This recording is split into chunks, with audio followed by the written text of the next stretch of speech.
Hello everyone, it's Malachi Grant here, and for my project, I decided to investigate why college students have experienced more stress during the coronavirus pandemic. But first, I had to ask myself the question, are students actually struggling, or was this my own anecdotal perspective? I think that pretty much everyone could tend to assume that college students who are already under large amounts of stress would be elevated to a much higher level due to a global crisis, but it is really important to check the data first. So in a study that I found on dental and medical students by the Pakistan Armed Force Medical Journal, 96.9% of students experienced an augmented level of stress and anxiety due to the coronavirus pandemic. That's a lot. That's pretty much everyone. And I think that almost everybody in this room can think of at least one example that the pandemic has negatively affected them. I also want you guys to know that this study was conducted in October of 2020. So this anxiety was not due to any initial shock of the pandemic, maybe like in months like April or March of 2020, when the pandemic was very new. This is definitely very relevant stress and anxiety. So, okay, but where does all of that stress come from? Where does it originate? Well, the study that I mentioned previously did measure 3 external factors that were positively correlated with stress.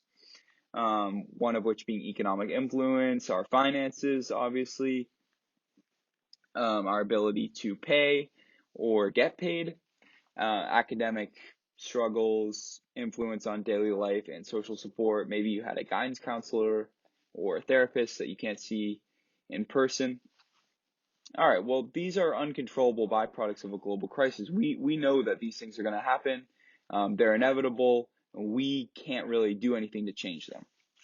But what I was really interested about was the actual psyche behind all of our perceived stress. Is there anything that we can do or an area of our mind that we can access to put ourselves on a better track to handling a lot of the stress and anxiety?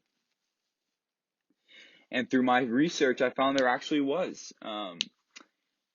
Growth mindset and resiliency are mainly what determine how students are able to handle a crisis like the pandemic.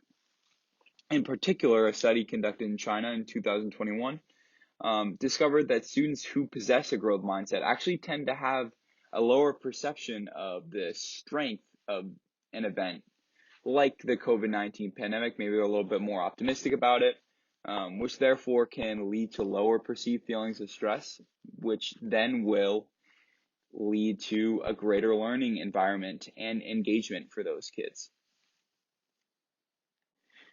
Okay, so it's great that we now know this, but what exactly is a growth mindset? Well, a growth mindset is somebody who believes that they possess the innate ability to develop the necessary skills and talents to complete a task through their own will.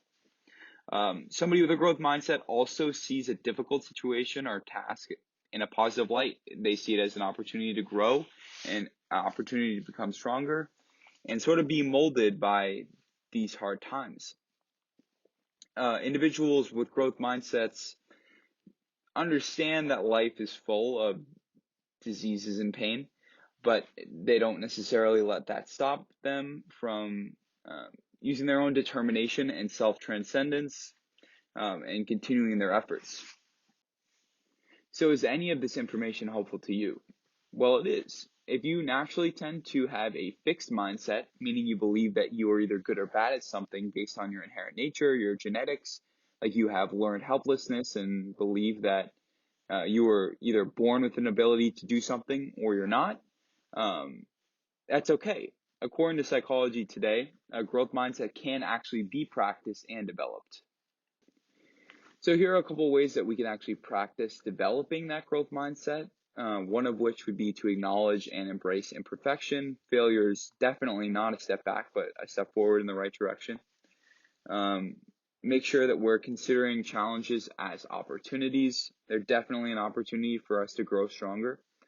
Valuing the process over the outcome. The process is really what shapes and molds us, not necessarily a measure of our success. And the fourth would be to accept not necessarily being where you want to be, not being there yet.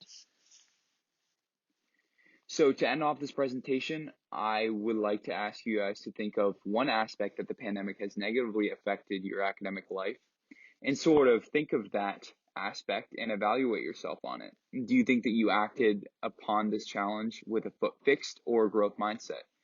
If you had a growth mindset, explain to me how, and if not, explain how you could have. Thanks for your time, guys. I really appreciate it.